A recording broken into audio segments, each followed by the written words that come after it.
John Shannon is the former executive producer of Hockey Night in Canada's podcast 100% Hockey. Of course, the most famous man from Oliver, British Columbia. And we welcome him to the program. How are you, sir? Great. How are you guys? By the way, fantastic. did you see John Oliver's show last week? Yes, Road 13 in the marquee. Yes. Yeah. Our friend in Oliver and gentleman John Oliver got a lot of credit on HBO last weekend. That was kind of cool. That was a good bit. I missed this. Yes. He was going to start his own wine. He realized there was another wine called John Oliver Wine, and it was Road 13. Oh, okay. In Oliver, BC. All right. And we all know that Road 13 makes great wine. So yes. I'd never realized that Honest John, that's one of their labels at Road 13, was related to John Oliver, the high school, Oliver, BC. I had not made all those connections, though, so I did learn something nevertheless.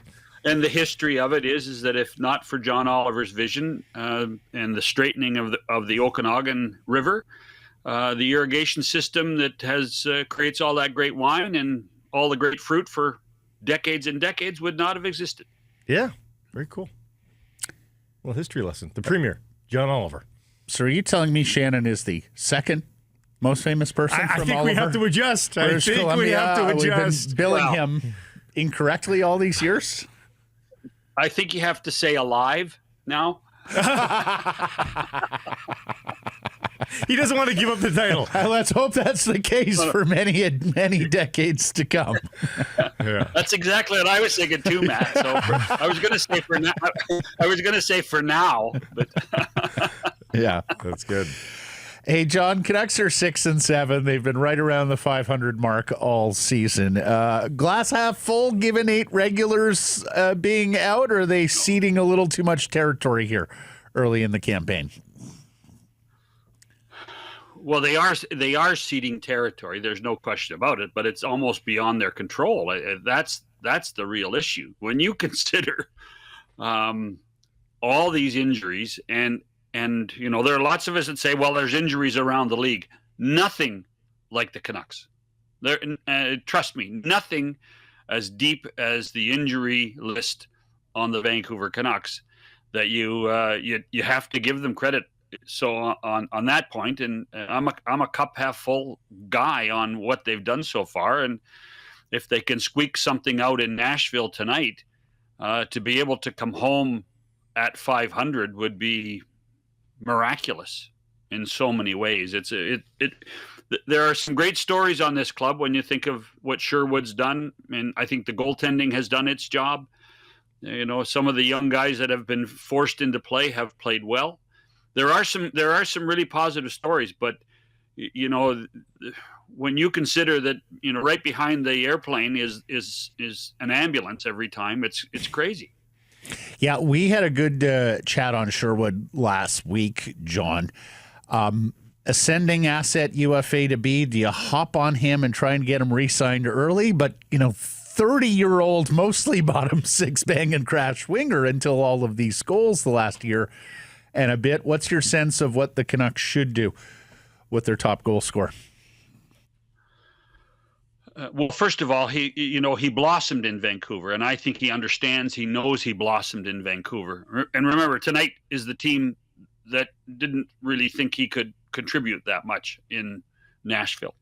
I would be signing this guy. He has, in many ways, even though the sample size for this season is small, last year he was the whirling dervish, and between he and Garland, I thought they were kind of the new style Vancouver Canucks, and I think they have to sign him. I think they have to do their best in the short term to get it done. And 30 years old now isn't the end of a career when you look at the way guys condition themselves and play the game. And I'd be all over this guy. I would. There's no doubt in my mind. And on top of that, he has become such a fan favorite, right, boys? You see that every night. Oh, for sure. This guy, the fans love him. So if he can contribute and the fans love him, what's the downside?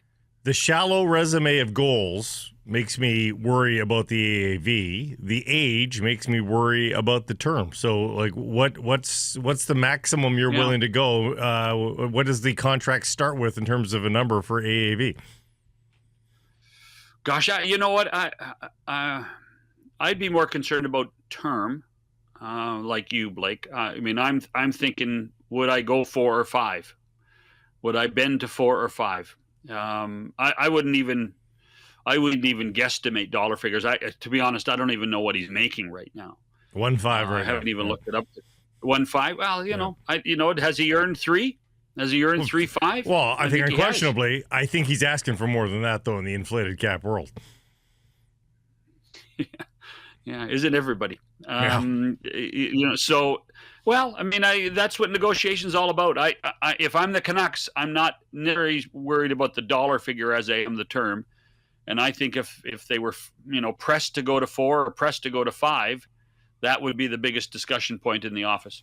Yeah, that's just it.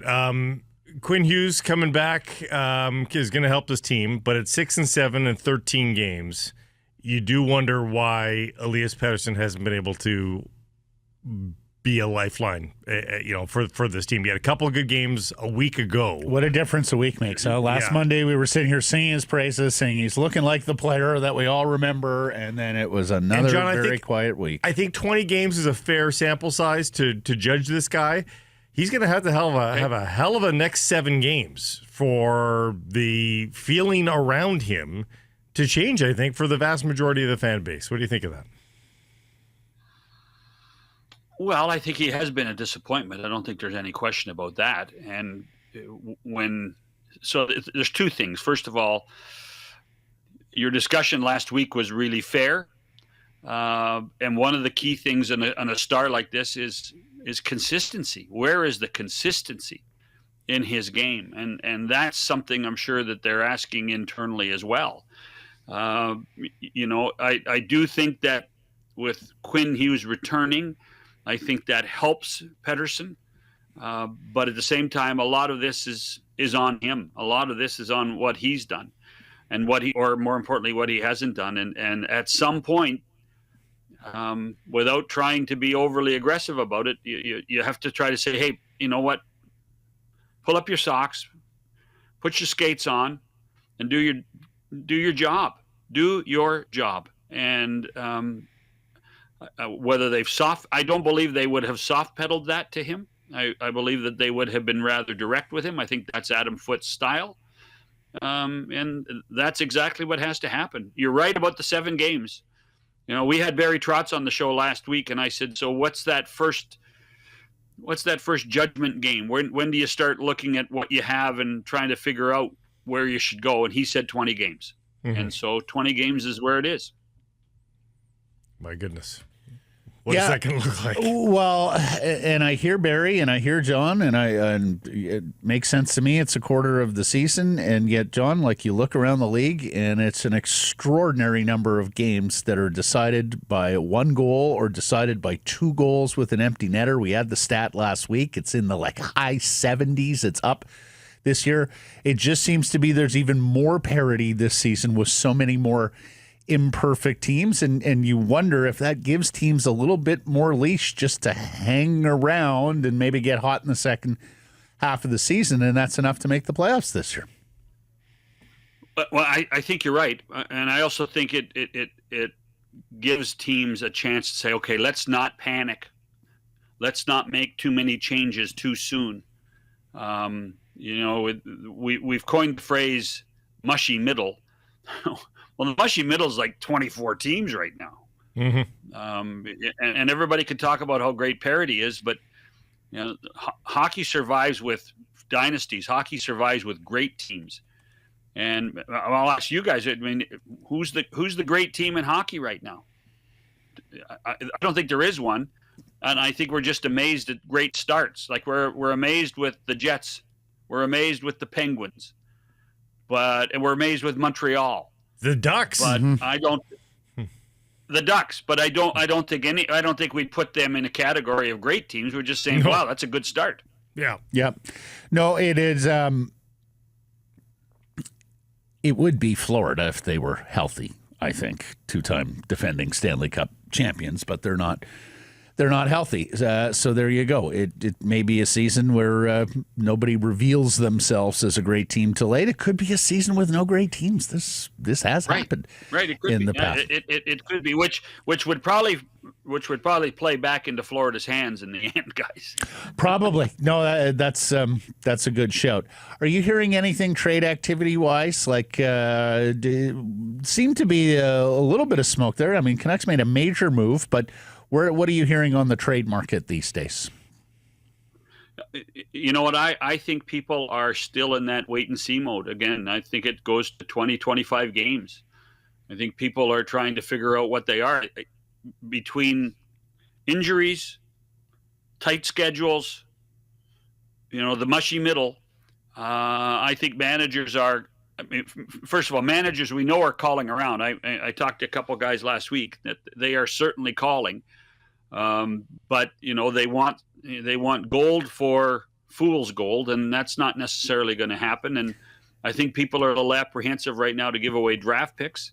So from that perspective, it's a lot of kicking tires right now, but nothing imminent. And everybody's in many ways looking for the same thing, that second line center. You mentioned you had Trotz on the show. Doesn't seem to be working out with Stamkos in Nashville. Do you think that's a matter of when, not if, Stamkos has a new home? No, I didn't get that sense with Barry at all. I did get a sense of concern for sure. But I mean, Barry was, as a matter of fact, that he really thinks that Steven can get out of this funk, and it is pure and utter unadulterated funk. And what he mentioned was that even the best players in the game have confidence issues at times, and right now Steven Stamkos is going through a bout of lack of confidence, and they're just trying to help him work through it. I have some questions for him on television ratings. Unless you have anything. Sure, no, go ahead. Well, John, there's a story in USA Today on the weekend. Canada could have killed World Series TV ratings. Why is Blue Jays Dodgers such a hit? We saw something extraordinary over the last week, and that is American viewers tuned in to watch something Canadian in large scale. So much so that the 25+ million on Fox for Game 7 on Saturday is going to be a top 30 U.S. telecast in 2025, like hanging with NFL games. It's up 10% from the last Game 7 in Major League Baseball, and it's more than 50% better than Game 7 of the NBA Finals this year. It's like they obliterated that NBA Game 7 in the Finals this year, John.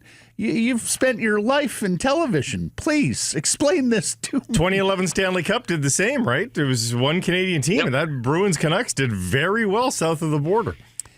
Explain this one to me, though, John. I think there's a plethora of reasons, and Blake's point about 2011, I think, is comparable. The Dodger brand is the Dodger brand, like in the hockey world, the Bruin brand's really good. In the baseball world, the Dodger brand is number 2 brand, maybe the number 3 brand in the game.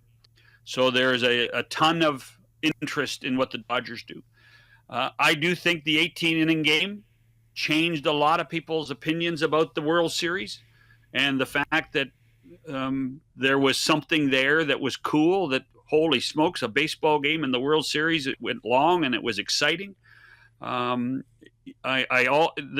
another part of this, and maybe I'm being self-serving, but I think the environment at Rogers Center and the fandom at Rogers Center turned a lot of people on to these people know baseball. And Fox did a really good job of covering the event that was a baseball game. So by the time the game started, people were really in tune with, gosh, those people are crazy about their ball club. So even the fringe viewer was watching the event. The other part of it was on a Blue Jay player side is they were a really likable team. And I can't say that about every Blue Jay team that has been to the postseason, particular. Well, there haven't been that many, but like 2015 and 2016. The Jays, I think the Jays turned a lot of people on the way they played the game. You know, you savaged the way he played, Vladdy the way he played, the Bichette story. There were, Addison Barger. There were a ton of great storylines, which, give Sportsnet and Fox credit for. They did a really good job of exploring the storylines. So I think that, and first of all, seventh games always do great. One and dones always do great. And the fact that this one was a build-up, and the way the Dodgers won Game 6, and I mean, it was the perfect storm for viewership, particularly on a night in the United States, which is really viewed as Death Valley. Saturday nights on television in the United States viewed as Death Valley. So there wasn't much else on, and man, oh man, was it fun to watch. Yeah, quite right. There was not a marquee college football game on Saturday night. I think John's right about a plucky underdog Blue Jays team that won some people over. Also, I think a lot of people root against the Dodgers now, John, with their payroll. But I also think the through line and connective tissue between 2011 Cup Final and this is craziness, storylines. Oh, for sure. Like if you just watch this, if you weren't watching the World Series through the first 3 games, but watch the highlight packs on SportsCenter or online, you'd have been like, I gotta watch the next one. Or just going through a social media feed too, which I think is what another happened? What happened in this game? This happened. That happened. We had the benches clearing and the dugout clearing incident in Game 7. I was like, okay, we've ticked that box now too. Yeah, like exactly. Everything has happened in this World Series. Yeah, and I watch a lot of U.S. television. Even if they didn't carry the game, ESPN did a great job of covering the World Series, telling people that this was something they should be watching. And they here's one that I think's, and I don't think it's possible in the other 2 sports that have best of 7 series. But they played 7 games in 9 days. Yep. 7 games in 9 days. Spot on, John. That to me, I mean, we didn't drag her out. Game 6. Well, when's Game 7? Tomorrow. Exactly. I'm in. So, and that's always been baseball's strength. So there's just a combination of things. I mean, you understand why it's the great American pastime when you watch a series like this. You really do. And so many great stories. John Snyder on the Fox post game did an amazing job, and he was almost in tears when he said to Kenny Rosenthal, he said, I just want to tell the people of Canada I'm sorry because we didn't win. He apologized. It was a really a moving moment. But then he said something I said earlier is, we were really likable. We have a likable team, and they were a likable team. And then when you combine Ohtani and Yamamoto and Freddie Freeman, we were dealing with a team of guys that you cheered for against superstars. And what an amazing turn of events for Major League Baseball, who we always think are on the baseball's on the verge of death. Sad thing is that the next time we're going to be talking serious about baseball long-termers, we're going to talk about a lockout. So, yeah, well, you're right. The Dodgers superstars, I think, brought some people to the yard. John Schneider becoming more Canadian every day if he's apologizing after the fact. The Canadian coverage, I'm not sure we got to that 10 million mark, John, but you tell me, what did you see in the Canadian numbers, and what kind of job did you think Sportsnet did? I must admit, I haven't seen the Canadian number today, so I don't want to lie. So yeah, I thought I saw 8 million, but I could be wrong. No, I think that's that's probably a fair number. Saturday night there are still lots of hockey fans. Montreal's playing, Maple Leafs are playing. There's still lots of hockey fans. 8 million's a grand number. Oh, a fantastic extraordinary number. Yeah. And I mean, so when you think about 1 in 5 Canadians watching a baseball game, that's truly amazing. I was in Edmonton on Thursday and Friday, and that's all people were talking about in Edmonton. A lot of Jays fans there too. Yeah. Yeah. You were talking about the momentum of 7 games in 9 days. The Whitecaps just made the final 8 of Major League Soccer. We're going to see them next in 3 weeks. Not their fault. Yeah. Not their fault, but it's... Well, and I think Oh, my John's God. right. I'm not sure you can do that, or at least you cannot do it over 4 rounds in the Stanley Cup playoffs. But I do think the momentum, I mean, they were back on the diamond 17 hours after that 18-inning game. But what does help this is 2-3-2. If you went 2-3-2... 2-3-2 does help. 2-3-2 does help. I'm a huge fan of 2-3-2 as opposed to 2-2-1-1-1. So Check the history books on that, boys. yeah, The Islanders will never forgive everybody for going 2-3-2 in 1984. So Yeah. We'll tell Gary we like 2-3-2. Thanks for this, John. Catch up soon. cheers, boys. Have a great week. See ya.